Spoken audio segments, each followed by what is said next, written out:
last chapter actually recounts it and says that if I were to be born again, I'd like to buy an IS officer all over. So I enjoyed every moment of it. There are instances like when Babri Masjid came down.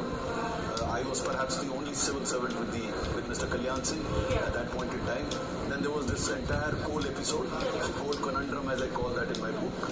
Then there was this CBSE paper leak that happened. It was provided a different challenge altogether. Then we did a health insurance scheme called the Rashtriya Swasthya Bima Yojana.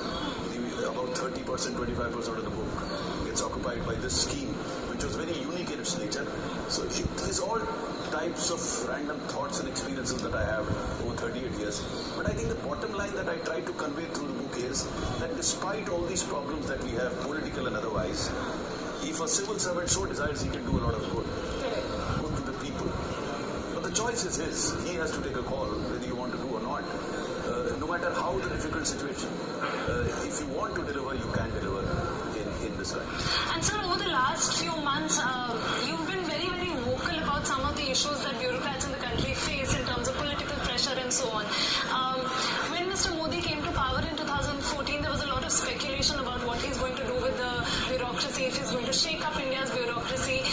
There was a 360-degree evaluation that he came up with. If you, as a senior civil servant, now retired, were to evaluate Mr. Modi's last 5 years in terms of what his experiences and his experiments with the Indian bureaucracy, how would you evaluate? I don't think there have been too many experiments with bureaucracy. As far as Mr. Modi is concerned, I think he's one of the most clear-headed politicians that I came across. Absolutely clear about his thoughts, very purposeful, very clear into what needs to be done, how it can be done, and there was no ambiguity about it. And when I enjoyed interacting with him, especially as Coal Secretary, it was a very sensitive time, and the directions were absolutely clear as to what needs to be done, how it will be done. He was appreciative of the good work that was happening. So I had a great time with him as Coal Secretary.